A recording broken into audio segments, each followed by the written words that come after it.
Hello dears, welcome back to JK's Tutor. It's me Namita Das. Today we are going to discuss the chapter Unit 7 Writing for Professional Purpose 1. Writing for academic and professional success എന്ന പേപ്പറിലെ 7ാമത്തെ ചാപ്റ്ററാണ് നമ്മളിന്ന് discuss ചെയ്യാൻ പോകുന്നത്. അപ്പോൾ കഴിഞ്ഞ chapters discuss ചെയ്തിട്ട് ഒരുപാട് gap വന്നു. എന്തായാലും എക്സാമിന് മുന്നേ ഈ ഒരു പോർഷനും കൂടി കംപ്ലീറ്റ് ചെയ്യാമെന്ന് വിചാരിക്കുന്നുണ്ട്. ഇതിന് ശേഷം നമുക്ക് ക്വസ്റ്റ്യൻസ് പ്രീവിയസ് ക്വസ്റ്റ്യൻസോ അല്ലെങ്കിൽ ഇതുമായിട്ട് റിലേറ്റഡ് ആയിട്ടുള്ള ക്വസ്റ്റ്യൻസ് ഒന്ന് ഡിസ്കസ് ചെയ്തിട്ട് ഈ ഒരു പേപ്പർ അങ്ങോട്ട് കംപ്ലീറ്റ് ചെയ്യാം. അപ്പോൾ writing for professional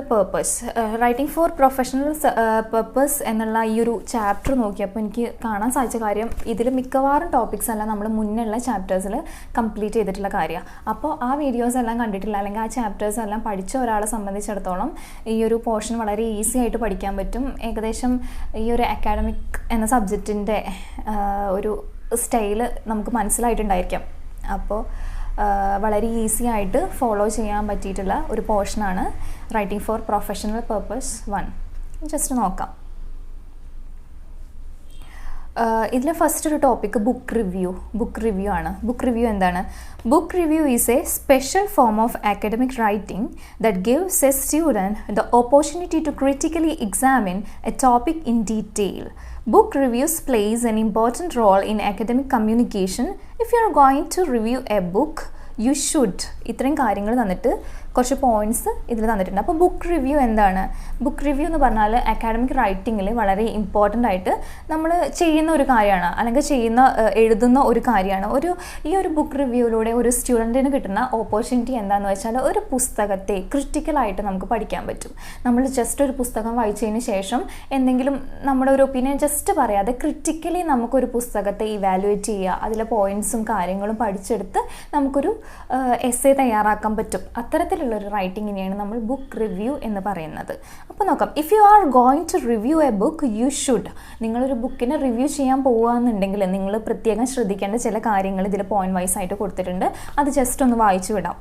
read the book carefully. നിങ്ങൾ തീർച്ചയായിട്ടും എന്താണ്, നമ്മളൊരു പുസ്തകമാണെങ്കിലും ഒരു ഫിലിം ആണെങ്കിലും എന്തിനെ റിവ്യൂ തയ്യാറാക്കുകയാണെന്നുണ്ടെങ്കിൽ നമ്മൾ ആദ്യം ചെയ്യേണ്ട കാര്യം എന്താണ്? വളരെ കെയർഫുള്ളായിട്ട് നമ്മൾ അത് വായിച്ച് തീർക്കണം, അല്ലെങ്കിൽ അത് കണ്ടു തീർക്കണം.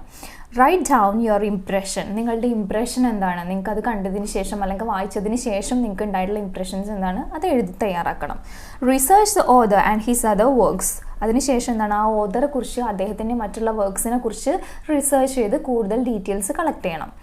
Then reviews should give a balanced critical evaluation of the text. ആ ടെക്സ്റ്റിൻ്റെ ഒരു ബാലൻസ്ഡ് അല്ലെങ്കിൽ ഒരു ക്രിട്ടിക്കൽ ഇവാലുവേഷൻ തന്നെ ആയിരിക്കണം.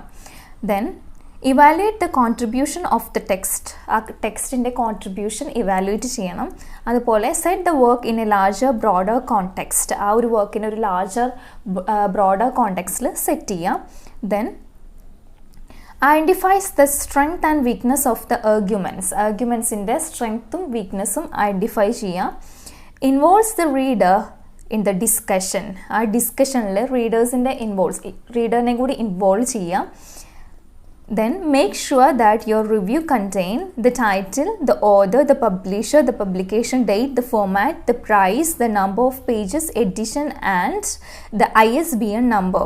എന്താണ്, ആ ബുക്കിൻ്റെ കംപ്ലീറ്റ് ഡീറ്റെയിൽസ് ഈ ബുക്ക് റിവ്യൂവിൽ ആഡ് ചെയ്യണം. നമ്മൾ തുടക്കത്തിലേ പറഞ്ഞ ഒരു ബുക്ക് റിവ്യൂ ചെയ്യുമ്പോൾ വളരെ ഡീറ്റെയിൽഡ് ആയിട്ട് വളരെ ക്രിറ്റിക്കലായിട്ട് വേണം അതിനെ ഇവാലുവേറ്റ് ചെയ്യാൻ. അപ്പോൾ ഏത് പുസ്തകമാണ്, അതിൻ്റെ ഓതർ ആരാണ്, പബ്ലിക്കേഷൻ ഡേറ്റ്, പേജ് നമ്പേഴ്സ്, കാര്യങ്ങൾ എല്ലാം ആ പുസ്തകത്തിൻ്റെ ഡീറ്റെയിൽസ് എല്ലാം ഈ ഒരു റിവ്യൂവിൽ ആഡ് ചെയ്യണം.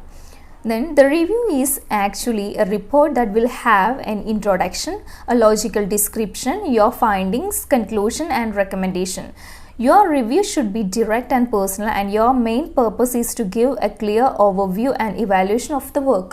നമ്മളൊരു പുസ്തകം വായിക്കുമ്പോൾ അല്ലെങ്കിൽ നമ്മൾ വളരെ ഹൈ കോസ്റ്റ്ലി ആയിട്ടുള്ളൊരു പുസ്തകം വാങ്ങാൻ വിചാരിക്കുമ്പം എങ്ങനെയാണ്, നമ്മൾ ഒറ്റയടിക്ക് അത് വാങ്ങുകയാണോ ചെയ്യുക, അതോ അതിനെക്കുറിച്ചൊരു റിവ്യൂ കിട്ടണമെങ്കിൽ നല്ലതല്ലേ?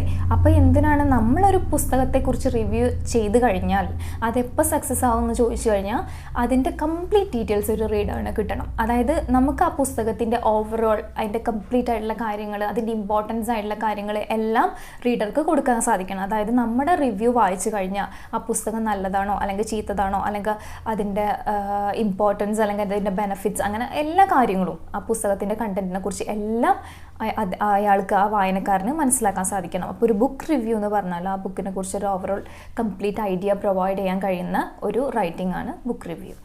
അപ്പോൾ ഇത്രയും കാര്യങ്ങളാണ് അതിൽ ഇമ്പോർട്ടൻ്റ് ആയിട്ടുള്ളത്. ഇതൊക്കെ സിമ്പിളായിട്ട് നമുക്ക് മനസ്സിലാക്കാൻ പറ്റുന്ന കാര്യങ്ങളാണ്. നെക്സ്റ്റ് ടോപ്പിക് നോക്കാം, film review. The film review is a popular way for critics to assess a film's overall quality. It will help the public to decide whether they should watch the movie or not. A good film review should contain both negative and positive aspects of the film. ഒരു film review എന്താണ്? ഇപ്പം ഒരു book റിവ്യൂവിനെ വെച്ചിട്ട് compare ചെയ്യുമ്പോൾ അതുപോലെ തന്നെ ഒരു film review എന്താണ്? ഫിലിമിനെ ക്രിറ്റിക്കലി ഇവാലുവേറ്റ് ചെയ്യുക, അത് തന്നെയാണ് ഫിലിം റിവ്യൂ. ഈ ഒരു ഫിലിം റിവ്യൂ വായിച്ചു കഴിഞ്ഞാൽ ഒരു ഓഡിയൻസിന് അത് കാണണമോ അല്ലെങ്കിൽ കാണണ്ടേ അങ്ങനെ ഒരു കൺഫ്യൂഷനിൽ നിൽക്കുന്ന ആൾക്ക് ഒരു ഡിസിഷൻ എടുക്കാൻ പറ്റണം. കാണാൻ പറ്റുന്നതാണോ അല്ലെങ്കിൽ വേണ്ട മോശമാണോ, അത്തരത്തിലൊരു ഡിസിഷനിൽ ഈ ഒരു ഓഡിയൻസിനെ എത്തിക്കാൻ സാധിക്കുന്ന അല്ലെങ്കിൽ ഒരു റീഡറെ എത്തിക്കാൻ സാധിക്കുന്ന ഒരു റിവ്യൂ ആണ് നമ്മൾ ഫിലിം റിവ്യൂ എന്ന് പറയുക. ആ ഫിലിമിൻ്റെ എല്ലാ കാര്യങ്ങളും നേരത്തെ പുസ്തകത്തെ പറഞ്ഞ പോലെ ആ ഫിലിമിൻ്റെ എല്ലാ കാര്യങ്ങളും ഉൾക്കൊള്ളിച്ചുകൊണ്ട് തയ്യാറാക്കുന്ന റിവ്യൂ ആണ് film review. Film review should contain the title of the film in the introductory paragraph. നമ്മളൊരു എസ്സേ ഒക്കെ പറഞ്ഞ പോലെ തന്നെ എന്താണ് ഒരു പുസ്തകത്തെ വെച്ചിട്ട് നമ്മൾ എസ്സേ എഴുതുന്ന പോലെ ഇവിടെ ഇപ്പോൾ ഒരു ഫിലിമാണെന്നേ ഉള്ളൂ. അപ്പോൾ അതിൻ്റെ ടൈറ്റിൽ വേണം ഇൻട്രോഡക്ടറി പാരഗ്രാഫിൽ. Then genre, drama, romance, fantasy, thriller or comedy etcetera. എന്താണ് ഏത് ജാനറിൽ പെടുന്ന ഒരു കാര്യമാണ് ഈ മൂവി? ഡ്രാമ ആയിരിക്കാം, റൊമാൻസ് ആയിരിക്കാം, ഫാൻറ്റസി, ത്രില്ലർ ഓർ കോമഡി, നമുക്കറിയാലോ. അപ്പോൾ അതൊക്കെ പ്രത്യേകം മെൻഷൻ ചെയ്യണം. Summary of the film, then context or background information about the movie, അതിൻ്റെ കോണ്ടെക്സ്റ്റ്, ബാക്ക്ഗ്രൗണ്ട് ഇൻഫർമേഷൻ എല്ലാം ആഡ് ചെയ്യണം. Then the director and his contribution to the film industry, ആ ഡയറക്ടറിനെ കുറിച്ച് അദ്ദേഹത്തിൻ്റെ ഒരു ഫിലിം ഇൻഡസ്ട്രിക്കുള്ള ഒരു കോൺട്രിബ്യൂഷനെ കുറിച്ചും കാര്യങ്ങളും എല്ലാം ഡീറ്റെയിൽഡ് ആയിട്ട് ചെയ്യാം. Creative elements in the movie, cinematography, camera, light and sound, music, choreography, costume designing, editing, art direction, etc. Creative elements, ആ മൂവിയുമായിട്ട് ബന്ധപ്പെട്ടിട്ടുള്ള ക്രിയേറ്റീവ് എലമെൻറ്റ്സിനെ കുറിച്ച് എല്ലാം ഡിസ്കസ് ചെയ്യണം, എഴുതണം. Then actors and their performances, ഒരു മൂവിയിൽ ഇന്നവിറ്റബിൾ ആയിട്ടുള്ള ഒരു ഭാഗം തന്നെയാണ് ഈ ആക്ടേഴ്സ് എന്ന് പറഞ്ഞാൽ. അപ്പോൾ അവരെക്കുറിച്ചുള്ള ഡീറ്റെയിൽസ് മസ്റ്റായിട്ട് ആഡ് ചെയ്യണം. Then overall impression of the movie, പിന്നെ എന്താണ് ആ മൂവിയെക്കുറിച്ച് നമുക്കൊരു ഓവറോൾ ഇംപ്രഷൻ ഉണ്ടായിരിക്കും, അത് മസ്റ്റായിട്ട് ആഡ് ചെയ്യണം. അപ്പോൾ ഇത്രയും കാര്യങ്ങളാണ് ഫിലിം റിവ്യൂവിൽ പറയാനുള്ളത്. ഇതിപ്പോൾ ഈ ഒരു ചാപ്റ്റർ എടുത്ത് കഴിഞ്ഞാൽ ഭയങ്കര ടെൻഷനായിരിക്കും എല്ലാവർക്കും. ബുക്ക് റിവ്യൂ പഠിക്കണം, ഫിലിം റിവ്യൂ പഠിക്കണം, പ്രോഡക്റ്റ് റിവ്യൂ പഠിക്കണം, അങ്ങനെ ഒരുപാട് റിവ്യൂസ് സെപ്പറേറ്റ് പഠിക്കണ്ടേ? അങ്ങനെ ഒരു പ്രെജുഡൈസ് മനസ്സിൽ വെച്ചിട്ട് നിങ്ങൾ ആരും ഈ ഒരു ചാപ്റ്ററിനെ അപ്രോച്ച് ചെയ്യേണ്ട. കാരണം ഇത് വളരെ ഈസിയാണ്. നമ്മളിപ്പോൾ മുന്നേ എസ്സേ പഠിച്ച പോലെ തന്നെ ഇൻട്രൊഡക്ടറി പാരഗ്രാഫിൽ എന്താണെന്ന് അറിയുന്ന ഒരു കുട്ടിക്ക് തീർച്ചയായിട്ടും ഒരു ബുക്ക് റിവ്യൂ ആണെങ്കിലും ഒരു ഫിലിം റിവ്യൂ ആണെങ്കിലും അതിലെന്താണ് ആഡ് ചെയ്യേണ്ടതെന്ന് പ്രത്യേകം പറയേണ്ട കാര്യമല്ല. അല്ലെങ്കിൽ അത് ബൈ ഹാർട്ട് പഠിക്കേണ്ടതോ അല്ലെങ്കിൽ പുതിയൊരു ഐഡിയ നമ്മളെടുത്തിട്ട് മനസ്സിൽ ഉറപ്പിക്കുകയല്ല. അത് മനസ്സിലാക്കി പഠിച്ച ഒരു കുട്ടിക്ക് സിമ്പിളായിട്ട് ഇത് കമ്പയർ ചെയ്ത് പഠിക്കാൻ പറ്റുന്നതേ ഉള്ളൂ. ഒരു പുസ്തകമായിരിക്കും അതിൽ എന്തൊക്കെ ഉണ്ടായിരിക്കും? പുസ്തകത്തിൻ്റെ ടൈറ്റിൽ ഉണ്ടായിരിക്കും, ഓരോ ചാപ്റ്റേഴ്സ് ഉണ്ടായിരിക്കും, ആ ചാപ്റ്റേഴ്സിൽ ഓരോ ക്യാരക്ടേഴ്സ് ഉണ്ടായിരിക്കും. ഇപ്പോൾ ഡ്രാമ, നോവൽ ഒക്കെ ആണെന്നുണ്ടെങ്കിൽ എന്താണ് അതിൽ ക്യാരക്ടേഴ്സ് ഉണ്ടായിരിക്കും, അതിലൊരു കോണ്ടെക്സ്റ്റ്, ബാക്ക്ഗ്രൗണ്ട് എല്ലാം അതിലുണ്ടായിരിക്കും. അതുപോലെ തന്നെ ഒരു ഫിലിം റിവ്യൂവിൻ്റെ കേസിൽ എന്താണ് അത് കമ്പയർ ചെയ്ത് പഠിച്ചൂടെ? അപ്പോൾ ഈസി ആയിട്ട് മനസ്സിൽ ഉറപ്പിക്കാൻ പറ്റിയ, മനസ്സിൽ വെച്ചിട്ട് പിന്നെ നമുക്ക് ഈസി ആയിട്ട് എഴുതാൻ പറ്റിയ ഒരു കാര്യമാണ് ഈ റിവ്യൂസ്. ഈ ഒരു ചാപ്റ്ററിൽ പറയുന്ന ആ രീതിയിൽ എക്സാമിന് പഠിക്കാൻ ശ്രമിക്കുക. The next topic, product review. A product review is a report written by a customer on a product to help people decide if they want to buy it. The most common reason why people look for the product reviews are എന്ന് പറഞ്ഞിട്ട് കുറച്ച് points കൊടുത്തിട്ടുണ്ട്. അപ്പോൾ എന്താണ് product review? എന്താണ്? നമ്മൾ book review പറഞ്ഞു, film review പറഞ്ഞു. അപ്പോൾ ഒരു പ്രോഡക്റ്റ് റിവ്യൂ എന്തായിരിക്കും? നമുക്കൊരു കോമൺ സെൻസ് വെച്ചിട്ട് ചിന്തിച്ചാൽ അറിയില്ലേ? പുസ്തകം എന്ന് പറഞ്ഞാൽ ഇപ്പോൾ ഒരു വായനക്കാരന് നമുക്ക് ആ പുസ്തകം വാങ്ങണോ വാങ്ങണ്ടേന്ന് ആ പുസ്തകത്തിൻ്റെ റിവ്യൂ കണ്ടാൽ നമുക്ക് മനസ്സിലാക്കാൻ പറ്റും. അതുപോലെ ഇപ്പോൾ ഒരു ഫിലിമിൻ്റെ കേസിലാണെങ്കിൽ ആ ഫിലിം കാണണോ അതോ വേണ്ടേ എന്നുള്ളത് ആ ഫിലിം കണ്ടാലും ആ ഒരു ഫിലിം റിവ്യൂ കണ്ടാലും മനസ്സിലാക്കാൻ പറ്റും. അതുപോലെ അപ്പോൾ പ്രോഡക്റ്റ് റിവ്യൂ എന്താണ്? നമ്മളൊരു പ്രോഡക്റ്റ് നമ്മൾ വാങ്ങാൻ താല്പര്യമുള്ള ആൾക്കാർക്ക്, ഒരു കസ്റ്റമറിന് വാങ്ങണോ വാങ്ങണ്ടേന്ന് നമുക്ക് ഈ പ്രോഡക്റ്റ് റിവ്യൂ വായിച്ചാൽ മനസ്സിലാക്കാൻ പറ്റും. അപ്പോൾ അത് വാങ്ങിക്കുമ്പോൾ അത് എഴുതുമ്പോൾ, ആ ഒരു റിവ്യൂ എഴുതുമ്പോൾ ശ്രദ്ധിക്കേണ്ട ചില കാര്യങ്ങളാണ് പോയിന്റ് വൈസ് ആയിട്ട് കൊടുത്തിട്ടുള്ളത്. പെട്ടെന്നൊന്ന് വായിച്ചു വിടാം. To learn the pros and cons of a given product. Pros and cons of a given product എന്ന് പറഞ്ഞാൽ എന്താണ്? What is pros and cons? Pros and cons എന്ന് പറഞ്ഞാൽ എന്താണ്? ഫോർ എക്സാമ്പിൾ ഇപ്പോൾ നെല്ലും പതിരും തിരിച്ചറിയാമെന്നൊക്കെ പറയില്ലേ. ഇപ്പോൾ എന്തൊരു പ്രോഡക്റ്റ് ആണെങ്കിലും എന്തൊരു സംഗതിയാണെങ്കിലും അതിൽ പോസിറ്റീവായിട്ടുള്ള കാര്യങ്ങളുണ്ടാവും, നെഗറ്റീവായിട്ടുള്ള കാര്യങ്ങളുണ്ടാവും. അപ്പോൾ അത് രണ്ടും നമ്മൾ ആദ്യം തിരിച്ചറിയണം. Okay, then to find out the product is meant for them, അവർക്ക് വേണ്ടിയിട്ടാണോ അങ്ങനെയുള്ളത് നമ്മൾ മനസ്സിലാക്കണം. To find out if the product is of high quality and easy to use. The next point, to find out other users experience with the product, മറ്റുള്ളവരുടെ experience എന്താണ്, യൂസേഴ്സിൻ്റെ experience എന്താ, ആ കാര്യങ്ങളൊക്കെ നമ്മൾ മനസ്സിലാക്കി വെക്കണം. Then before writing a review of any product you should research about the product. അതെന്തായാലും തീർച്ചയായിട്ടും അത്യാവശ്യമായിട്ടുള്ള ഇന്നോവേറ്റബിൾ ആയിട്ടുള്ള ഒരു കാര്യമാണ്. നമ്മൾ ഒരു പ്രോഡക്റ്റിനെ കുറിച്ച് റിവ്യൂ എഴുതുക എന്ന് പറഞ്ഞാൽ ജസ്റ്റ് ആ പ്രോഡക്റ്റ് വാങ്ങി അത് കണ്ട് പെരിഫറലായിട്ടുള്ള കാര്യങ്ങൾ അനുസരിച്ചല്ലല്ലോ നമ്മൾ എഴുതേണ്ടി വരിക. നമ്മളത് എക്സ്പീരിയൻസ് ചെയ്യണം, അതെന്താണ്, അല്ലെങ്കിൽ അതിനെക്കുറിച്ചുള്ള കാര്യങ്ങൾ, അതിൻ്റെ ഡീറ്റെയിൽസും അങ്ങനെയുള്ള കാര്യങ്ങൾ കളക്ട് ചെയ്തതിന് ശേഷം മാത്രം, പൂർണ്ണമായിട്ട് അതിനെക്കുറിച്ച് മനസ്സിലാക്കിയതിന് ശേഷം മാത്രമേ നമുക്ക് റിവ്യൂ എഴുതാൻ പറ്റുള്ളൂ. Read the manufacturer's website, get the product, use the product, know what reader are looking for. അപ്പോൾ ഏറ്റവും ഇമ്പോർട്ടൻ്റ് ആയിട്ടുള്ളൊരു കാര്യം, get the product and use the product. മറ്റുള്ളവരുടെ എക്സ്പീരിയൻസ് വെച്ച് മാത്രം നമ്മൾ എഴുതുക എന്ന് പറയുമ്പോൾ എന്താണ്, അത് ജെന്യൂനായിട്ട് നമ്മുടേതാണ്, നമ്മുടെ ഒപ്പീനിയൻ ആണെന്ന് പറയാൻ പറ്റുമോ? അല്ലെങ്കിൽ ഒരു പ്രോഡക്റ്റ് വാങ്ങിക്കഴിഞ്ഞിട്ട് നിങ്ങളുടെ ഒപ്പീനിയൻ എന്താണെന്ന് ചോദിച്ചു കഴിഞ്ഞാൽ അവരുടെ എക്സ്പീരിയൻസ് ആവും പറയുക. നമ്മളെല്ലാവരുടെയും ടേസ്റ്റ് ഡിഫറെൻ്റ് ആണ്. അപ്പോൾ എൻ്റയർലി ഡിഫറെൻ്റ് ആയിട്ടുള്ള ഒപ്പീനിയൻ ആയിരിക്കും മറ്റൊരാൾക്ക്. അപ്പോൾ എൻ്റെത് എന്താണോ അത് അറിഞ്ഞതിന് ശേഷം മാത്രം എഴുതുകയാണ് ബെറ്റർ ആയിട്ടുള്ള ഒരു കാര്യം. Know what readers are looking for. List out the pros and cons of the product. Common questions readers wish to see answers in a review are: is the product convenient to use? ആ product use ചെയ്യാൻ convenient ആണ്. ഒരു common ആയിട്ടുള്ള ചില questions ആണ് ഈ റീഡേഴ്സിൻ്റെ. Is it of high quality? Is it suitable for someone like me? Have others had a good experience with the product? What are the pros and cons of the product? What alternatives are available and how do they measure up? Then is the product worthwhile? അപ്പോൾ ഇത്തരത്തിലുള്ള questions ഒക്കെ റീഡേഴ്സിനുള്ളതാണ്. അപ്പോൾ ഇതിൽ ശ്രദ്ധിക്കേണ്ട കാര്യം, ഈ questions ഒക്കെ വളരെ ഇമ്പോർട്ടൻ്റ് ആണ്. ഇതിനൊക്കെ ഒരു ആൻസർ ചെയ്യുക എന്നുള്ള രീതിയിലായിരിക്കണം ഈ പ്രോഡക്റ്റ് റിവ്യൂ നമ്മൾ ചെയ്യേണ്ടത്. അപ്പോൾ ഈ 3 കാര്യങ്ങൾ കമ്പയർ ചെയ്ത് പഠിച്ചാൽ തന്നെ നിങ്ങൾക്ക് അത്യാവശ്യം എക്സാമിന് പെർഫോം ചെയ്യാൻ പാകത്തിനുള്ള പോയിൻറ്റ്സും കാര്യങ്ങളൊക്കെ തീർച്ചയായിട്ടും കിട്ടും. Then stages of writing A product review. നമ്മളൊരു പ്രോഡക്റ്റ് റിവ്യൂ എഴുതുമ്പോൾ അതിന് ചില സ്റ്റേജസും ചില കാര്യങ്ങളും ഉണ്ട്. അപ്പോൾ അതെന്തൊക്കെയാണെന്ന് ജസ്റ്റ് ഒന്ന് നോക്കാം. Introduction. A good review introduction will not only catch the attention of the reader but also provide a clear picture of the attractive feature of the product. Introduction എന്താണ്? നമ്മൾ അക്കാഡമിക് പഠിക്കാൻ തുടങ്ങിയത് മുതലേ നമ്മൾ പറയുന്നതാണ് first impression is the best impression. Introductory paragraph അടിപൊളിയായിരിക്കണം.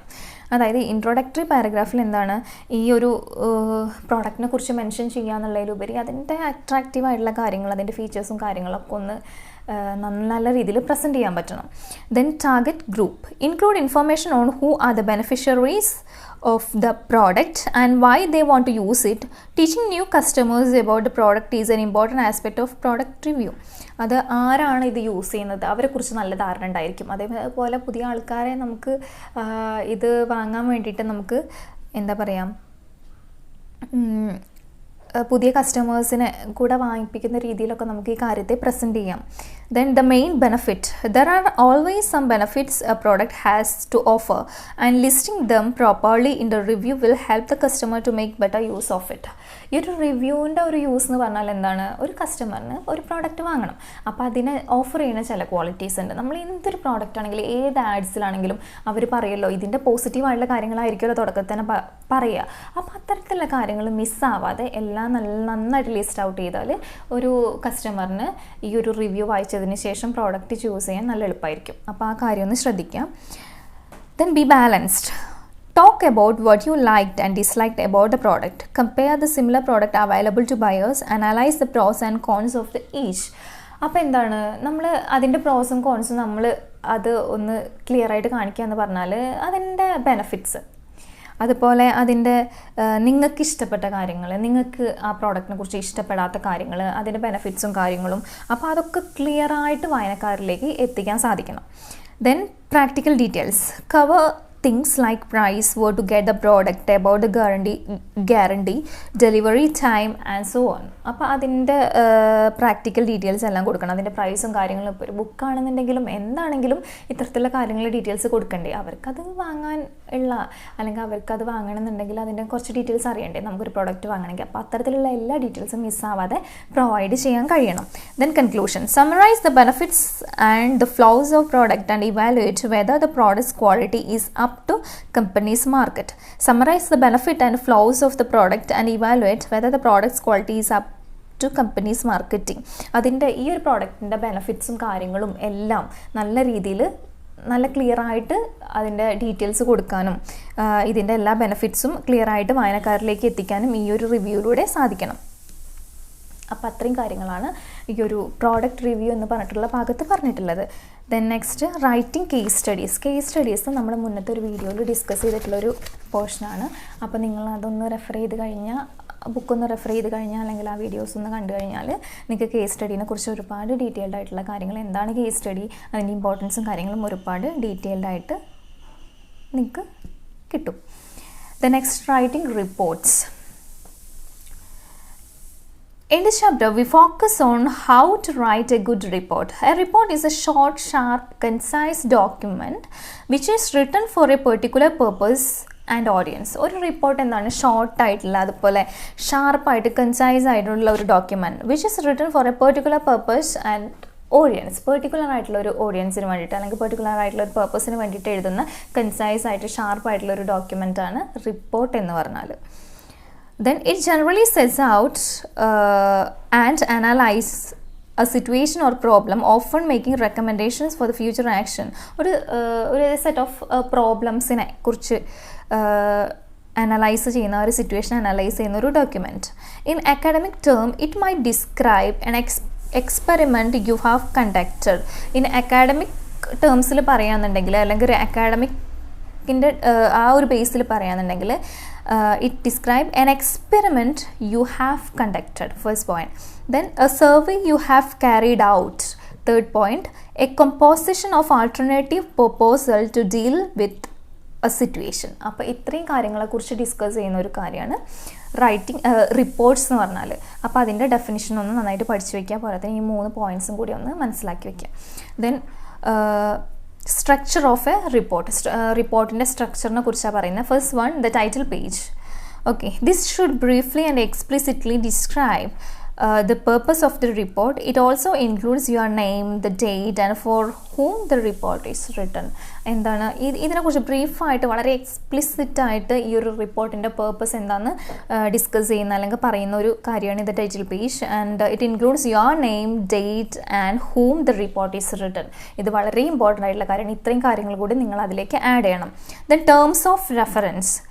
Under this heading, you should include a brief explanation of who will read the report. അപ്പോൾ who will read the report ഇതിനെക്കുറിച്ച് ഹെഡിങ്ങിന് താഴെയായിട്ട് ഒരു ബ്രീഫ് എക്സ്പ്ലനേഷൻ കൊടുക്കണം, who will read the report എന്നുള്ള കാര്യത്തിനെ കുറിച്ച്. Then summary. There needs to be summary of the major points, conclusion and recommendations. It need to be short as it is general review of the report. എന്താണ് നമ്മൾ പറയാൻ പോകുന്ന major പോയിൻറ്റ്സിനെ കുറിച്ച് ഒരു summary add ചെയ്യണം.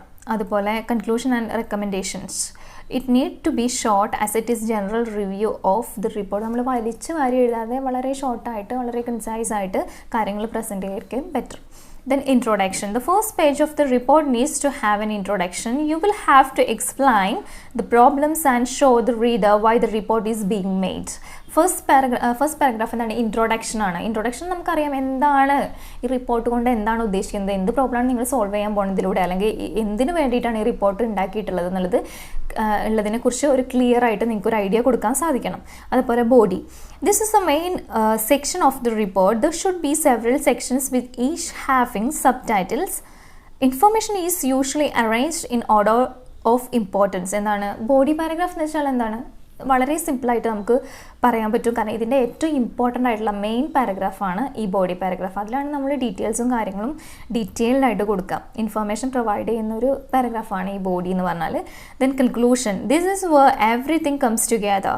In the conclusion you should highlight the central issues or findings. നമ്മൾ ഈ കൺക്ലൂഷനിലാണ് നമ്മുടെ സെൻട്രൽ ഇഷ്യൂസ് അല്ലെങ്കിൽ നമ്മുടെ കണ്ടെത്തലുകളെല്ലാം ആഡ് ചെയ്യുക ഈ ഒരു കൺക്ലൂഷനിലാണ്. Recommendation. This is what need to be done. In other words, in this part you should explain your recommendation putting them in order of priority. നിങ്ങളുടെ റെക്കമെൻഡേഷൻസ് വളരെ ഇമ്പോർട്ടൻ്റ് ആയിട്ടുള്ള കാര്യമാണ്. പ്രയോറിറ്റി അനുസരിച്ച് നിങ്ങൾ ആ ഒരു റെക്കമെൻഡേഷൻസും കാര്യങ്ങളും മെൻഷൻ ചെയ്യണം. Then അപ്പൻഡിസസ്. This includes all the supporting information you have used that is not published. This might include table, graphs, questionnaire, surveys or transcript. അപ്പൻഡിക്സിലാണ് നമ്മൾ സാധാരണ ടേബിൾസും ഗ്രാഫ്സും ക്വസ്റ്റനെയർ എല്ലാം ആഡ് ചെയ്യുക. അപ്പോൾ ആ ഒരു ഭാഗത്തിനെയാണ് അങ്ങനെ പറയുന്നത്. Then reference or bibliography or glossary of technical terms. Bibliography എന്താ നമ്മൾ ഡീറ്റെയിൽഡ് ആയിട്ട് നമ്മൾ പഠിച്ചിട്ടുണ്ട്. അപ്പോൾ ബിബ്ലിയോഗ്രഫി ഓർ റെഫറൻസും കാര്യങ്ങളൊക്കെ നിങ്ങൾ ആഡ് ചെയ്യണം. അപ്പോൾ ഇത്രയും കാര്യങ്ങളാണ് നമ്മൾ റിപ്പോർട്ടിൽ പറയാനുള്ളത്. ദെൻ ടൈപ്സ് ഓഫ് റിപ്പോർട്ട്, അത് താഴെ വരുന്ന സബ് ടോപ്പിക്കാണ് types of report. There are many types of report writing for organizations used for various purposes. We can broadly divide them as formal and informal. Formal ആയിട്ടും informal ആയിട്ടും നമുക്ക് അവയെ divide ചെയ്യാം. The formal report is the collection and interpretation of data and information. It is complex and used as an official level. It can be categorized as informational report, analytical report, recommendational report. Informational റിപ്പോർട്ടായിട്ട്, അതായത് formal report എന്ന് പറഞ്ഞാൽ നമുക്ക് ആ പേര് തന്നെ ഉണ്ടല്ലോ, official ആയിട്ടുള്ള കാര്യങ്ങൾക്ക് ഒഫീഷ്യലായിട്ട് നമ്മൾ യൂസ് ചെയ്യുന്ന അത്തരത്തിലുള്ള reports. Informational report, analytical report, recommendation report. The informational report help to inform, analyze and recommend.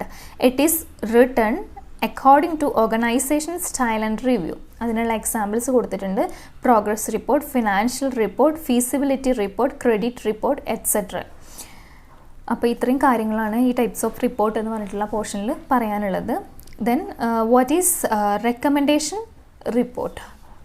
A recommendation report is a paper that compares two or more product or solution and makes a recommendation about which one is the best option or opinion. അതായത് ഒരു recommendation report എന്ന് പറഞ്ഞാൽ രണ്ട് കാര്യങ്ങൾ compare ചെയ്തതിന് ശേഷം which one is best, ഇതിൽ ഏതാണ് ബെറ്റർ എന്നുള്ള കാര്യം ഡീറ്റെയിൽഡ് ആയിട്ട് വളരെ ക്ലിയർ ആയിട്ട് പറയാൻ സാധിക്കുന്ന തരത്തിലുള്ള റിപ്പോർട്ട്, അതാണ് നമ്മൾ റെക്കമെൻഡേഷൻ റിപ്പോർട്ട് എന്ന് പറയുന്നത്. The next one, evaluation report. The evaluation report is the key product of evaluation process. It compares individual product plans, programs, properties, organization, etc. against requirements and makes an evaluative judgment whether it met expectation or whether it is good or useful. Evaluation report എന്ന് വെച്ചാൽ എന്താണ്? Evaluation എന്ന് പറഞ്ഞാൽ നമ്മളൊരു കാര്യത്തെ evaluate ചെയ്യാം. നമ്മുടെ expectation അനുസരിച്ച് ഈ ഒരു സംഗതി എത്തുമോ, അല്ലെങ്കിൽ ഇത് യൂസ്ഫുൾ ആണോ ഗുഡ് ആണോ എന്നുള്ള കാര്യങ്ങൾ ഇവാലുവേറ്റ് ചെയ്ത് കണ്ടെത്തുന്ന തരത്തിലുള്ള റിപ്പോർട്ട്സിനെയാണ് നമ്മൾ ഇവാലുവേഷൻ റിപ്പോർട്ട്സ് എന്ന് പറയുന്നത്. The next one, feasibility report is a paper that examines a proposed solution and evaluate whether it is possible given certain constraints. This type of report studies the situation and plan for doing something about it and then determines whether that plan is feasible. അത് ഈ feasible report അനുസരിച്ച് നമ്മളൊരു കാര്യം plan ചെയ്ത് അത് ചെയ്യാൻ ഉദ്ദേശിക്കുകയാണ്. അപ്പോൾ അത് എത്രത്തോളം പ്രാക്ടിക്കലാണ്, അത് പോസിബിൾ ആണോ എന്നുള്ള കാര്യങ്ങളൊക്കെ അനലൈസ് ചെയ്ത് ചെയ്യുന്നതാണ് ഈ ഒരു feasibility report. The next one, progressive report.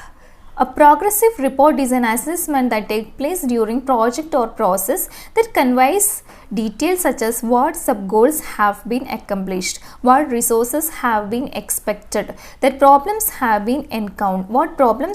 been encountered, and whether the project or process is expected to be completed on time and within budget. In the progress report, you explain any or all of the following. ഒരു progress report എന്താണ്? Progress report എന്ന് പറഞ്ഞാൽ തന്നെ എന്താണ്, നമ്മൾ പല കാര്യങ്ങളും നമ്മുടെ സബ് ഗോൾസ് എന്താണ്, ഒരു കാര്യം ചെയ്യാൻ വിചാരിക്കുമ്പോൾ നമ്മുടെ സബ് ഗോൾസ് എന്താണ്, നമുക്ക് എന്തൊക്കെ ചാലഞ്ചസ് ഫേസ് ചെയ്യേണ്ടി വരും, നമ്മളിത് കംപ്ലീറ്റ് ചെയ്യാൻ വേണ്ടി എക്സ്പെക്റ്റ് ചെയ്യുന്ന ടൈം എന്താണ്, അത്തരത്തിലുള്ള കാര്യങ്ങളൊക്കെ ഒന്ന് അനലൈസ് ചെയ്യുന്ന ടൈപ്പ് ഒരു റിപ്പോർട്ടാണ് പ്രോഗ്രസ് റിപ്പോർട്ട്. അപ്പോൾ അത് എഴുതുമ്പോൾ ശ്രദ്ധിക്കേണ്ട കാര്യങ്ങൾ, how much of the work is complete, നമ്മൾ ശ്രദ്ധിക്കേണ്ട കാര്യങ്ങളാണ് പറയുന്നത്. How much of the work is complete, what part of the work is currently in progress, what work remain to be done, what problems or unexpected things, if any, have arisen, how the project is going in general. അപ്പോൾ ഇത്രയും കാര്യങ്ങളൊക്കെ ശ്രദ്ധിച്ചിട്ട് വേണം നമ്മളൊരു progressive report ചെയ്യാനായിട്ട്. Important functions of progressive report. Then ഈ progressive റിപ്പോർട്ടിൻ്റെ important ഫങ്ഷൻസിനെ കുറിച്ച് ജസ്റ്റ് ഒന്ന് പറഞ്ഞു പോകും. Reassure recipient that you are making progress, that the project is going smoothly and that it will be completed by the expected date. Then provide the recipient with a brief look at some of the finding or some of the work of the project.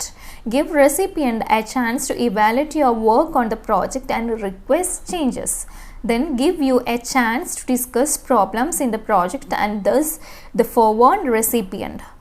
Then force you to establish a work schedule so that you will complete the project on time. Project a sense of professionalism to your work and your organization. അപ്പോൾ ഇത്രയും കാര്യങ്ങളൊക്കെ നമ്മൾ മുന്നേ കൂട്ടി നമുക്കൊരു ധാരണ ഉണ്ടെങ്കിൽ, ഇതിനെക്കുറിച്ച് ഒരു ഐഡിയ ഉണ്ടെന്നുണ്ടെങ്കിൽ എല്ലാ കാര്യങ്ങളും വളരെ ഡീറ്റെയിൽഡ് ആയിട്ട് ശ്രദ്ധിക്കാനും ഇത്തരത്തിലുള്ള കാര്യങ്ങൾ പോയിന്റ് ചെയ്യാനും സാധിക്കും. അപ്പോൾ ഇത്രയും കാര്യങ്ങളൊക്കെ ശ്രദ്ധിച്ചു. ഇതൊക്കെയാണ് ഒരു പ്രോഗ്രസ് റിപ്പോർട്ടിൻ്റെ ഫങ്ഷൻസ് എന്ന് പറഞ്ഞാൽ. ഇതിന് ഈ ഒരു പ്രോഗ്രസ് റിപ്പോർട്ടിൻ്റെ ഡിഫറെൻറ്റ് ടൈപ്സിനെ കുറിച്ചാണ് അടുത്ത സബ് ടോപ്പിക്കിൽ പറയാൻ പോകുന്നത്. ജസ്റ്റ് അതൊന്ന് വായിച്ചിടാം. In a year-long project, there are customarily 3 progress reports, one after 3, 6 and 9 months. Depending on the size of the progress report, the length and importance of the project and the recipient, the progress report can take the following forms: memo, letter, formal report. അപ്പോൾ memo എന്താണെന്ന് നോക്കാം. A short informal report to someone within your organisation. നിങ്ങളുടെ ഓർഗനൈസേഷനുള്ളിൽ തന്നെയുള്ള ഒരു ആൾക്ക് കൊടുക്കാനുള്ള ഒരു ഷോർട്ട് ഇൻഫോർമൽ റിപ്പോർട്ടാണ് ഈ ഒരു മെമ്മോ എന്ന് പറയുന്നത്. Then letter, a short informal report send to someone outside your organisation. നിങ്ങളെ ഓർഗനൈസേഷന് പുറത്തുള്ള ഒരാൾക്ക് സെൻഡ് ചെയ്യാനുള്ള ഒരു ഷോർട്ടായിട്ട് ഇൻഫോർമൽ ആയിട്ടുള്ള റിപ്പോർട്ടാണ് ലെറ്റർ എന്ന് പറയുന്നത്. The next one formal report. A formal report send to someone outside your organisation. Formal report എന്താണ്? നിങ്ങളെ ഓർഗനൈസേഷന് പുറത്തുള്ള ഒരാൾക്ക് സെൻഡ് ചെയ്യുന്ന റിപ്പോർട്ടിനെയാണ് ഫോർമൽ റിപ്പോർട്ട് എന്ന് പറയുന്നത്. Then next topic, structure of A progressive report. In your progress memo or report, you also need to include the following sections: an introduction and review, that purpose and scope of the project, then a detailed description of your project and its history, and then an overall appraisal of the project to date, which usually act as the conclusion. അപ്പോൾ ഇത്രയും കാര്യങ്ങളാണ് ഒരു progressive റിപ്പോർട്ടിൽ ശ്രദ്ധിക്കേണ്ട കാര്യങ്ങൾ. Opening paragraph introducing the purpose of the memo and a reminder about the project topic. Opening paragraph എന്താണ്, അത് എന്താണ് ഉദ്ദേശിക്കുന്നത് എന്നുള്ള ടോപ്പിക്കിനെ കുറിച്ചുള്ള ഡീറ്റെയിൽസ് പ്രൊവൈഡ് ചെയ്യുന്നതാണ്. Summary of the project, specific objective of the project, scope or limits of the project, research gathered, then overall assessment or appraisal of the project at this time. അപ്പോൾ ഇത്രയും കാര്യങ്ങളാണ് ഈ പ്രോഗ്രസീവ് റിപ്പോർട്ടിൽ പറയാനുള്ളത്. എന്താണെങ്കിലും ഈ ചാപ്റ്ററിലെ തുടക്കം മുതൽ നമുക്ക് ഈ കാര്യങ്ങളൊക്കെ കമ്പയർ ചെയ്ത് പഠിക്കാൻ പറ്റുന്നതാണ്. ഇതിൽ ഒരു കാര്യം തന്നെ നമ്മൾ കറക്റ്റ് ഡീറ്റെയിലാക്കി മനസ്സിലാക്കി പഠിച്ച് എഴുതാൻ ശ്രമിച്ചു കഴിഞ്ഞാൽ ബാക്കിയുള്ള കാര്യങ്ങളും കൂടെ നമുക്ക് കമ്പയർ ചെയ്ത് ഓർത്തെടുത്ത് എഴുതാനും പഠിക്കാനും ഒക്കെ പറ്റുന്ന കാര്യങ്ങളാണ്. അപ്പോൾ എല്ലാവരും അതൊന്ന് ശ്രദ്ധിച്ച് പഠിക്കാൻ ശ്രമിക്കുക. നമുക്ക് പഠനഭാരം ഒരുപാട് കുറഞ്ഞു കിട്ടും. ഓരോന്ന് ബൈ ഹാർട്ട് ചെയ്ത് മനസ്സിലാക്കാതെ പഠിച്ചു പോകുന്നതിനേക്കാളും എന്തുകൊണ്ടും ബെറ്ററാണ് ഈ മുന്നേ പറഞ്ഞിട്ടുള്ള ടോപ്പിക്സും കാര്യങ്ങളും കമ്പയർ ചെയ്തുകൊണ്ട് പഠിച്ചു പോകുന്നത്. ജസ്റ്റ് ഒന്ന് ചെയ്ത് നോക്കാം. Then our next topic, surveys. Survey is a method of collecting information by taking questions. Sometimes interviews are done face to face with people at home, in school or work. Other times questions are sent in the mail for people to answer and mails back. Increasingly, surveys are conducted by telephone. There are many instruments to conduct surveys. Questionnaires are one of the main tools to collect information. Survey എന്ന് വെച്ചാൽ എന്താണ്? What is surveys? നമ്മൾ പലപ്പോഴും നമ്മളെ വീടുകളിലും പലരും survey ചെയ്യാൻ വരാറുണ്ട്. ഒരുപാട് പല കാര്യങ്ങളിലും പല മേഖലകളിലും വേണ്ട ഡീറ്റെയിൽസ് എടുക്കാൻ വേണ്ടിയിട്ട് പല രീതിയിൽ നമ്മൾ സർവേ അറ്റൻഡ് ചെയ്യാറുണ്ട്. അപ്പോൾ ഈ സർവേൻ്റെ ഒരു എയിം എന്താണ്, അല്ലെങ്കിൽ ഇതിൻ്റെ ഒരു ലക്ഷ്യം എന്താണ്? ഇപ്പോൾ ഫേസ് ടു ഫേസ് ആയിട്ട് ഇൻ്റർവ്യൂസ് ആയിട്ടായിരിക്കാം പല സർവേസും. ചിലപ്പോൾ സ്കൂളിൽ വെച്ചിട്ട്, അല്ലെങ്കിൽ നമ്മളെ വീട്ടിൽ വെച്ചിട്ട്, അല്ലെങ്കിൽ വർക്കിംഗ് പ്ലേസിൽ വെച്ചിട്ട്, അങ്ങനെ പല സ്ഥലത്ത് നമുക്ക് ഫേസ് ടു ഫേസ് ആയിട്ട് സർവേ കണ്ടക്ട് ചെയ്യാൻ പറ്റും. നമുക്ക് അങ്ങനെ ഡീറ്റെയിൽസ് കളക്ട് ചെയ്യാൻ പറ്റും. പക്ഷേ സംടൈംസ് നമുക്ക് നേരിൽ ഫേസ് ടു ഫേസ് ആയി കണ്ട് നമുക്ക് സർവേ ചെയ്യാൻ പറ്റണമെന്നില്ലല്ലോ. അപ്പോൾ അങ്ങനത്തെ സാഹചര്യത്തിൽ ടെലിഫോൺ വഴി നമുക്ക് സർവേ ചെയ്യാം. ക്വസ്റ്റനെയേഴ്സ് എന്ന് പറഞ്ഞാൽ അതിൻ്റെ ഒരു ടൂളാണ്. നമുക്കൊരു സർവേ ചെയ്യണമെന്നുണ്ടെങ്കിൽ, നമുക്ക് ഒരുപാട് ക്വസ്റ്റ്യൻസിന് ആൻസർ കിട്ടണമെന്നുണ്ടെങ്കിൽ എന്താണ്, നമ്മൾ നല്ല ഷാർപ്പായിട്ട് നല്ല ക്വസ്റ്റ്യൻസ് ക്രിയേറ്റ് ചെയ്യണം. അപ്പോൾ ക്വസ്റ്റനെയർ എന്ന് പറഞ്ഞാൽ ഇതിൻ്റെ ഒരു ടൂളായിട്ടാണ് പുസ്തകത്തിൽ പറയുന്നത്. നോക്കാം, വാട്ട്സ് എ ക്വസ്റ്റനെയർ. അടുത്ത ടോപ്പിക്കാണ് വാട്ട്സ് എ ക്വസ്റ്റനെയർ. ഒരു ക്വസ്റ്റൻ ആണ്. A questionnaire is a research instrument consisting of a series of questions for a purpose of gathering information from the respondents. It can be thought of as a kind of written interviews. There are two kinds of questions are used in questionnaire: open-ended questions and closed-ended questions. ഈ questionnaire എന്ന് പറഞ്ഞാൽ എന്താണ്, നമ്മൾ ആരെയാണ് interview ചെയ്യുന്നത്, അല്ലെങ്കിൽ ഈ റെസ്പോണ്ടൻറ്റിൻ്റെ കയ്യിൽ നിന്ന് ഡീറ്റെയിൽസ് കിട്ടാൻ വേണ്ടിയിട്ട്, അല്ലെങ്കിൽ ആൻസേഴ്സ് കിട്ടാൻ വേണ്ടിയിട്ട് നമ്മൾ യൂസ് ചെയ്യുന്ന ഒരു ടൂളാണ് ഈ ക്വസ്റ്റനെയേഴ്സ് എന്ന് പറഞ്ഞാൽ. അത് രണ്ട് ടൈപ്പ് ഉണ്ട്: open-ended questionnaire and closed-ended questionnaire. First one നോക്കാം, open-ended questionnaire. These are the types of questions that are used to allow the respondents to express their views in free-flowing manner. ഒരു ഫ്രീ ഫ്ലോയിങ് മാനറിൽ നമ്മൾ ചോദിക്കുന്ന ക്വസ്റ്റ്യൻസിന് answer ചെയ്യുക, അല്ലെങ്കിൽ അവർക്ക് ആ ഒരു freedom കൊടുക്കുന്ന ടൈപ്പ് ക്വസ്റ്റനെയർ ആണ് open ended questionnaire. The next one closed ended questionnaire. Multiple choice questions comes under this category. ഇതിൽ ഒരു ടൈപ്പ് ക്വസ്റ്റ്യൻസ് അല്ല, മൾട്ടിപ്പിൾ ടൈപ്പ് ഓഫ് ക്വസ്റ്റ്യൻസും ഇതിൽ വരാം. The user is restricted to answer their opinion through the options that set by the surveyor. അപ്പോൾ ഇതാണ് ഈ ഒരു ഓപ്പൺ എൻഡഡ് ക്വസ്റ്റ്യൻ്റെയും ക്ലോസ്ഡ് എൻഡഡ് ക്വസ്റ്റ്യൻ്റെ ഒരു ഡിഫറൻസ് ആയിട്ട് പറയുന്നത്. User is restricted to answer their opinion through the opinion that is set by the surveyor. Then when designing a questionnaire you should keep mind. നിങ്ങളൊരു ക്വസ്റ്റനെയർ ക്രിയേറ്റ് ചെയ്യുമ്പോൾ നിങ്ങൾ മനസ്സിൽ കരുതേണ്ട ചില കാര്യങ്ങൾ: limit the number of questions, keep questionnaire clear, simple and not too personal, balance open questions and closed questions, collect necessary information. എന്താണ് ഒരു questionnaire create ചെയ്യുമ്പോൾ എപ്പോഴും ശ്രദ്ധിക്കേണ്ട ഒരു കാര്യം, നമുക്കൊരു ടൈം ലിമിറ്റ് ഉണ്ട് എല്ലാ കാര്യങ്ങൾക്കും. അപ്പോൾ നമ്മൾ അതനുസരിച്ച് വേണം നമ്മൾ ക്വസ്റ്റനെയർ ക്രിയേറ്റ് ചെയ്യാൻ. ഒരുപാട് അൺവാണ്ടഡ് ആയുള്ള ക്വസ്റ്റ്യൻ കൂടി ആഡ് ചെയ്ത് കഴിഞ്ഞാൽ നമ്മുടെ ഈ ഒരു സർവേ എന്ന് പറഞ്ഞാൽ ഒരുപാട് നീണ്ടുപോകും. അപ്പോൾ അത് വളരെ ബുദ്ധിമുട്ടായിരിക്കും. അതുപോലെ ഇൻഫർമേഷൻ കളക്ട് ചെയ്യാനൊക്കെ ബുദ്ധിമുട്ടായിരിക്കും. അപ്പോൾ ഒരു ലിമിറ്റഡ് നമ്പർ ഓഫ് ക്വസ്റ്റ്യൻസ് നമ്മൾ ക്രിയേറ്റ് ചെയ്യണം. വളരെ ഇമ്പോർട്ടൻ്റ് ആയിട്ട് നമുക്ക് ഇൻഫർമേഷൻ കിട്ടുന്ന രീതിയിലുള്ള അത്തരത്തിലുള്ള ക്വസ്റ്റ്യൻ നമ്മൾ ക്രിയേറ്റ് ചെയ്യണം. ദെൻ ക്വസ്റ്റ്യൻസ് ക്ലിയർ ആയിരിക്കണം, സിമ്പിൾ ആയിരിക്കണം. Moreover it's not too personal ആയിട്ടുള്ള, ഒരുപാട് പേഴ്സണൽ ആയിട്ടുള്ള ടൈപ്പ് ക്വസ്റ്റ്യൻസ് ആവരുത്. അപ്പോൾ ഇത്രയും കാര്യങ്ങളാണ് ഇതിൽ ശ്രദ്ധിക്കാനുള്ളത്. ദെൻ അതിൻ്റെ ഒരു സബ് ടോപ്പിക്കായിട്ട് അഡ്വാൻറ്റേജസ് ഓഫ് ക്വസ്റ്റനെയർ എന്ന് പറഞ്ഞിട്ടൊരു പോർഷൻ കൊടുത്തിട്ടുണ്ട്. അത് ജസ്റ്റ് ഒന്ന് വായിക്കാം. Questionnaires are really inexpensive when they are handled properly. They can be cheaper than taking surveys, which requires a lot of time and money. The next point, questionnaires can be of different types: written, postal, telephone and many other methods. The next point, a single question or a topic can be asked to many at the same time without any kind of delay. Unlike surveys, they don't have to go to each and everyone to get an opinion. Then it is an effective method to get an opinion from large number of people. The next point, large number of respondents can be possible varying in age, sex, occupation, etc. The next point, question responses can be highly defined and specific depending upon the type of questions asked in the questionnaire. അപ്പോൾ ഇതിൽ പറയുന്നത് advantages of questionnaire ആണ്. നമുക്കറിയാം questionnaire ആകുമ്പോൾ എന്താ, survey ഒക്കെ ചെയ്യുമ്പോൾ നമുക്ക് ഒരുപാട് സമയം, അതുപോലെ മണി, അതിലൊക്കെ ഒരുപാട് വളരെ എക്സ്പെൻസീവ് ആയിട്ടുള്ള കാര്യങ്ങളായിരിക്കും. പക്ഷേ ഈ ക്വസ്റ്റനെയേഴ്സ് വെച്ച് ചെയ്യുകയാണെങ്കിൽ വളരെ ഈസി ആയിട്ട് നമുക്ക് കാര്യങ്ങൾ കംപ്ലീറ്റ് ചെയ്യാൻ സാധിക്കും. ഇതിൽ ഓരോ പോയിൻറ്റും വളരെ സിമ്പിളായിട്ട് കൊടുത്തിട്ടുണ്ട്. അതൊക്കെ ഒന്ന് വായിച്ച് വിടുക. വളരെ സിമ്പിളായിട്ടുള്ള പോയിൻറ്റ്സ് ആണ്. നെക്സ്റ്റ് പോയിൻറ്റ് നോക്കാം. നെക്സ്റ്റ് ടോപ്പിക് ഒരു സബ് ടോപ്പിക്കാണ് ഡിസഡ്വാൻറ്റേജസ് ഓഫ് ക്വസ്റ്റനെയർ. അഡ്വാൻറ്റേജസ് നമുക്ക് മനസ്സിലായി. അപ്പോൾ ഡിസഡ്വാൻറ്റേജസ് എന്താണ് ജസ്റ്റ് ഒന്ന് വായിച്ച് നോക്കാം. The results for questionnaires are based only one type of question being asked. If the question are properly worded or is biased in nature, then the result analyzed will also be of the same nature. Then questionnaires can pose difficulties to the analyst if he or she is not familiar with the system based on which the question are being asked.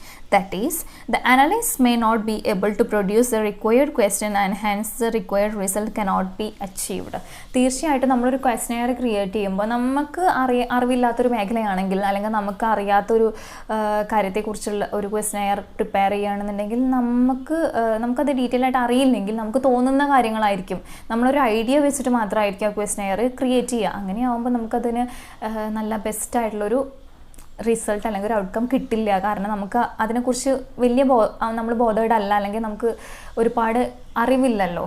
നമ്മൾ detailed ആയിട്ട് നമ്മൾ ആ ഒരു കാര്യത്തെ പഠിച്ച ശേഷമായിരിക്കണം നമ്മളെപ്പോഴും ഒരു questionnaire create ചെയ്യേണ്ടത്. അല്ലാത്ത ഒരാൾ, ഈ ഒരു സബ്ജക്റ്റിനെ കുറിച്ച് കൂടുതൽ അറിയാത്ത ഒരാൾ ക്രിയേറ്റ് ചെയ്തിട്ടുള്ള ഒരു ക്വസ്റ്റനെയർ ആണെന്നുണ്ടെങ്കിൽ ഉറപ്പായിട്ടും നമ്മൾ സർവേ ചെയ്യുമ്പോഴുള്ള ഒരു റിസൾട്ടൊന്നും അത്രയും ആപ്റ്റായിട്ട് നല്ല രീതിയിലുള്ള കംപ്ലീറ്റ് ആയിട്ടുള്ള റിസൾട്ടൊന്നും നമുക്ക് കിട്ടില്ല. അത് ഈ ഒരു ക്വസ്റ്റനെയറിൻ്റെ വളരെ ഇമ്പോർട്ടൻ്റ് ആയിട്ടുള്ളൊരു ഡിസഡ്വാൻറ്റേജ് തന്നെയാണ്.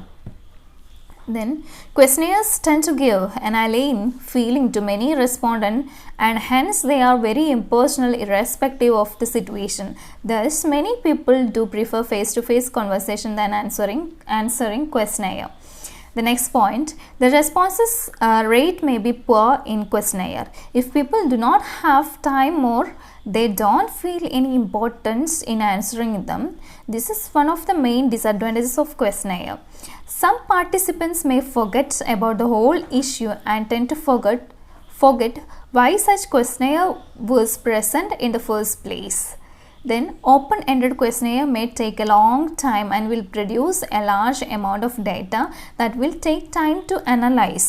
The last point, respondent may answer the questionnaire superficially. If it takes time to answer such questions, this might lead to inadequate and maybe unwanted data to analyze the final result. വളരെ easy ആയിട്ട് മനസ്സിലാക്കാൻ പറ്റിയിട്ടുള്ളൊരു കാര്യമാണ് ഈ questionnaire എന്താണ്, അല്ലെങ്കിൽ questionnaire create ചെയ്യുമ്പോൾ നമ്മൾ ശ്രദ്ധിക്കേണ്ട കാര്യങ്ങൾ എന്താണെന്ന് മനസ്സിലാക്കി കഴിഞ്ഞാൽ നമുക്ക് ഈസി ആയിട്ട് നമുക്ക് ഡിസഡ്വാൻറ്റേജസും അഡ്വാൻറ്റേജസും ചെയ്യാൻ പറ്റും. ഇപ്പോൾ ഒരു ക്വസ്റ്റ്യൻ്റെ കേസിലാണെന്നുണ്ടെങ്കിൽ നമുക്ക് ഓപ്പൺ ആൻഡ് ക്വസ്റ്റ്യൻസ് എന്ന് പറയുമ്പോൾ നമുക്ക് നമ്മുടെ ഒപ്പീനിയനാണ്, നമുക്ക് ഈ ഒരു റെസ്പോണ്ടൻറ്റിന് കുറച്ചുകൂടി ഫ്രീഡം ഉണ്ട്. അപ്പോൾ ഒരുപാട് സമയം അതിനെടുക്കുകയാണെന്നുണ്ടെങ്കിൽ നമ്മളിത് ഒരുപാട് നീണ്ടുപോകും. അതുപോലെ ഇമ്പോർട്ടൻ്റ് അല്ലാത്ത ക്വസ്റ്റ്യൻ ആദ്യം പ്രൊവൈഡ് ചെയ്യുക. അങ്ങനെയൊക്കെ ആകുമ്പോൾ ഈ ഒരു ആൻസർ ചെയ്യേണ്ട ആൾക്ക് ഇത് ഇമ്പോർട്ടൻ്റ് ആണ് അല്ലെങ്കിൽ ഇത് വേർത്താണ്, നല്ല ക്വസ്റ്റ്യൻസ് ആണെന്ന് ഫീൽ ചെയ്തിട്ടില്ലെങ്കിൽ തീർച്ചയായിട്ടും അത് ജസ്റ്റ് എന്തെങ്കിലും പറഞ്ഞ് അത് വിട്ട് കളയാൻ ചാൻസ് ഉണ്ട്.